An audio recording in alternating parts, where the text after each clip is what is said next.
My name is Gina Scarcelli. This is my presentation on affirmative action. This is just a brief overview of where I'm going to go through in my presentation. I'm first going to start off with defining affirmative action, and I'm for affirmative action, so I'm pro. Then I'll give you a brief history of affirmative action, followed by some current data that I share, and the ethical theory that I'm relating to my affirmative action, and then a brief conclusion.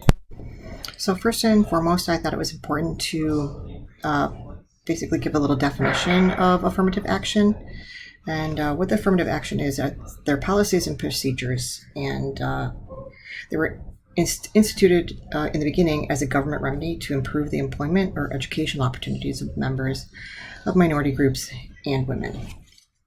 It was designed to eliminate any unlawful discrimination among any applicants and remedy the result of prior discrimination. And it's also for preventing future discrimination as well, and creating diversity and equality in the workplace and in schools. So affirmative action is basically creating a race and gender neutral workforce.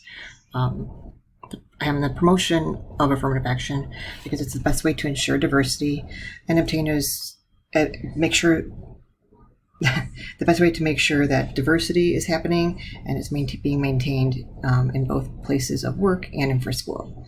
It also helps to create some tolerance in your communities to a variety of cultures as well.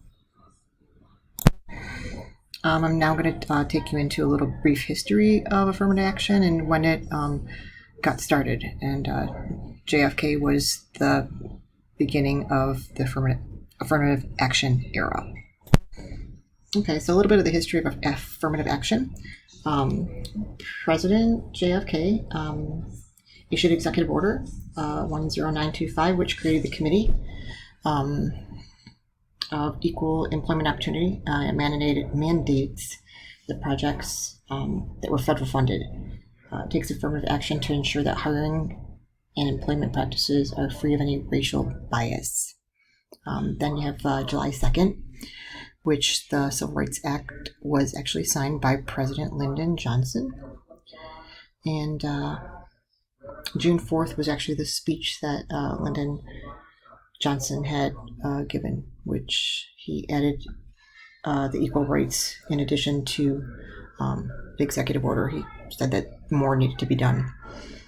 And then you have the Philadelphia Order, which was initiated by Nixon. It guaranteed fair hiring practices in constructions without quotas.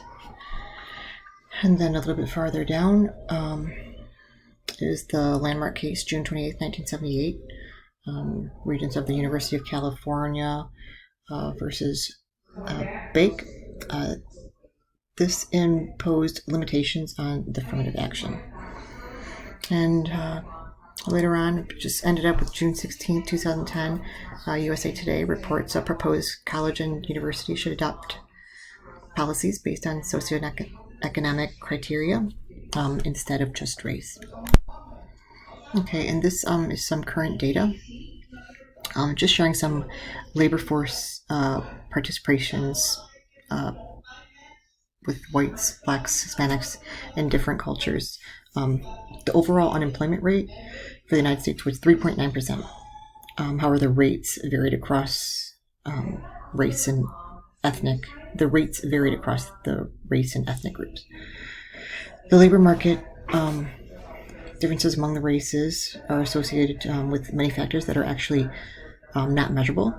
These would include education attainment across different groups, which industries and occupations that different groups had, also geographical areas of the country in which the groups were concentrated, including like whether they resided like in urban areas or rural settings, and the degree of discrimination encountered in the workplaces among the different areas. So the ethical theory that closely coincides with the affirmative action would be utilitarianism. That's the ethical theory that holds the action to produce like the greatest good for the greatest number of people.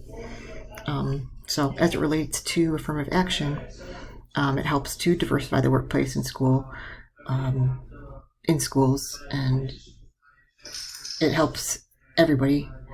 So it's done for the greater good.